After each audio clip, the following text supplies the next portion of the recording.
நீர்வழித்தடங்கள் அருகில் வசித்து வந்தவர்கள் வெளியேற்றப்பட்டு பழைய மாமல்லபுரம் சாலை எனும் ஓயமாரில் மீள்குடியேற்றம் செய்யப்பட்ட இடம்தான் கண்ணகி நகர். பல்வேறு குற்ற சம்பவங்களால் கரைபட்டு போன கண்ணகி நகரை மீட்டெடுத்து வருகிறது முதல் தலைமுறை எனும் அறக்கட்டளை.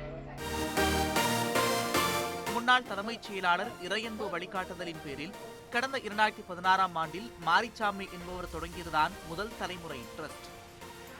ஆரம்பத்தில் வெறும் 4 மாணவர்களுடன் இவர்கள் ஆரம்பித்த மாலை நேர பள்ளியில் தற்போது படிக்கும் மாணவ மாணவிகளின் எண்ணிக்கை 500க்கும் அதிகம். என்னதான் படித்தாலும் விளையாட்டு அவசியம் என்பதை உணர்த்தும் வகையில் கபடி, வாலிபால், சதுரங்கம் என்று பல்வேறு விளையாட்டுகளுக்கு பயிற்சி அளிக்கிறது இந்த அறக்கட்டளை. படித்து விளையாடி திரிந்தாலும் தற்காப்பு கலைகளையும் கற்றுக்கொள்ள வேண்டும் என்ற நோக்கில் கராத்தே, சிலம்பம், குத்துச்சண்டை உள்ளிட்டவற்றையும் கற்றுத்தருகிறார்கள் அறக்கட்டளை நிர்வாகிகள்.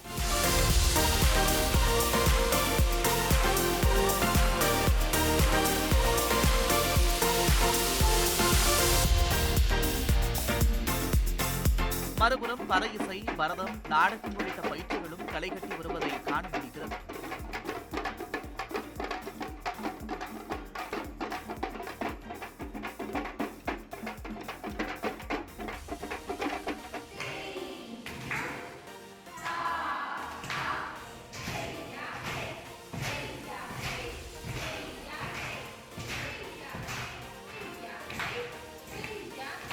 கல்வி இடைநிற்றல் அதிகம் கொண்ட கண்ணகி நகர் பகுதியில் இப்போது முதல் தலைமுறை பட்டதாரியாக 228 பேர் மாறியிருக்கிறார்கள் என்பதுதான் இந்த அறக்கட்டளையின் வெற்றிக்கு ஒரு உதாரணம்.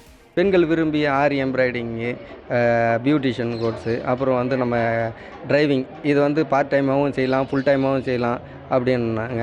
அப்போ அதுக்கு எடுத்துகிட்டு போய் சொன்னோம். அப்புறம் வேறு என்னென்ன இது சொல்கிறாங்க, குழந்தைங்களை விட்டுட்டு வர்றதுக்கு கொஞ்சம் சிரமமாக இருக்குது பயிற்சி எடுக்கிறதுக்குன்னாங்க. இப்போ குழந்தையோடு வரலாம் அப்படின்ற ஒரு அனுமதி கொடுத்தோம். நிறைய பேர் ஆவலாக இருக்காங்க. வயசு அதிகமாக இருந்தது. இப்போ வயசு அதிகமாக இருந்தாலும் பரவாயில்ல, அவங்களுக்கு இன்ட்ரெஸ்ட் இருந்தால் போதும், பயிற்சி எடுத்துக்கணும் விருப்பம் இருந்தால் போதும் அப்படின்ற ஒரு ஆப்ஷன் கொடுத்தோம்.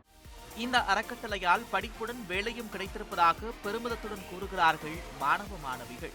எங்கள் முதல் தலைமுறை ட்ரஸ்ட்டில் 10th ஸ்டாண்டர்ட்லேருந்து 12th வரைக்கும் இங்கே தான் நான் படித்தேன். இப்போ இங்கே வாலண்டியர் பண்ணிகிட்ருக்கேன். Evening 11th 12th biology, Tamil, English எடுத்துகிட்ருக்கேன். அது மட்டும் இல்லாமல் இப்போ இறையன்பு சார் சொல்லி வாசகர் வட்டம்ட்டு இங்கே ஒன்று ஆரம்பித்தோம். அது மூலயமா இறையன்பு சார் சொல்லி ஒரு வாய்ப்பு கிடச்சிது எங்களுக்கு, நம்ம சென்னை இன்டர்நேஷ்னல் புக் ஃபேரில் கலந்துக்கிறதுக்காக. ஸோ நாங்கள் அந்த எக்ஸாம் எழுதி இப்போ பாஸ் ஆகிட்டு இப்போ ஒரு சென்னை இன்டர்நேஷ்னல் புக் ஃபேரில் லிட்ரரி ஏஜென்ட்டாக இப்போ நான் ஒர்க் பண்ணிகிட்டு இருக்கேன். வாழ்வாதாரத்தை மேம்படுத்தும் வகையில் பல்வேறு பயிற்சிகள் இலவசமாக கிடைப்பதால் தன்னம்பிக்கை பெற்றிருப்பதாக நன்றியுடன் கூறுகிறார்கள் பயிற்சி எடுத்த பெண்கள். எனக்கு டைலரிங் தெரியும், அதனால் இது கொஞ்சம் கற்றுக்கிட்டா எனக்கு என் வாழ்வாதாரத்துக்கு கொஞ்சம் பெனிஃபிட் அதிகமாக இருக்கும். அதனால தான் இதை நான் கற்றுக்கிறேன்.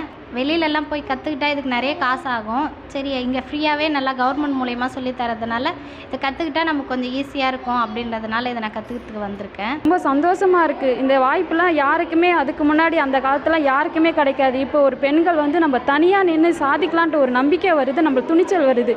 அதனால் எங்களுக்கு எல்லா பெண்களுக்கும் இங்கே ஊக்குவிக்கிறதால ஒரு நம்பிக்கையே வந்திருக்கு. இந்த ட்ரஸ்ட்டுக்கு ரொம்ப நன்றி. இளம் வயதில் விட்டதை பிடிக்கும் வகையில் இப்போது தங்களுக்கும் கற்றுக் கொடுத்திருப்பதாக கூறுகின்றனர் முதியவர்கள்.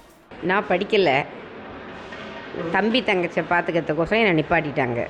அதனால் நான் முதியோர் கல்விக்கே இந்த மிஸ் அழிச்சு போனாங்க வாங்கன்னிட்டு நாங்கள் தொடர்ந்து போன 3 மாதம் 3 மணிக்கு போய் 5 மணிக்கு அனுப்புவாங்க. எங்களுக்கு அதில் தெரிஞ்சதெல்லாம் அவங்க சொல்லி கொடுத்தாங்க, அவங்க தெரியாதெல்லாம். இப்போ என் பேர் போடுவேன், இங்கிலீஷ்லேயும் போடுவேன், தமிழ்லேயும் போடுவேன். கண்ணகி நகர் பஸ் இதுதான் வருதுன்றதை நல்லா தெரியும்.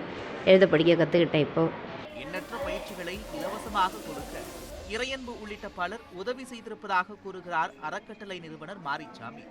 மாதம் இங்கே என்னென்னா இந்த ரெனோவேஷன் ஒர்க்கு அது இதுன்னு 1 கோடி ரூபா இதுவரையும் செலவாயிருக்கு. எல்லாமே இறையன்பு சார் அவங்க நண்பர்கள் மூலயமா ஏற்பாடு பண்ணி கொடுத்தது தான் இந்த கட்டுமான பணிகள் எல்லாம் நிறைவடைஞ்சது. மாதம் 2 லட்ச ரூபா இதுவரை செலவாயிருக்கு. அதுவும் இறையன்பு சார் மூலயமா அவர் நண்பர்கள் மூலயமா எங்களுக்கு தெரிஞ்சவங்க மூலயமா தான் இதுவரையும் நடத்திட்டு இருக்கோம். கல்வி இடைநிற்றல் நீக்கப்பட்டு குழந்தை தொழிலாளர்கள் தடுக்கப்பட்டு புதுப்பொலிவுடன் கண்ணகி நகர் மாறி வருவதற்கு முதல் தலைமுறை அறக்கட்டளை அயராது உழைத்துக் கொண்டிருக்கிறது என்பதில் சந்தேகமில்லை.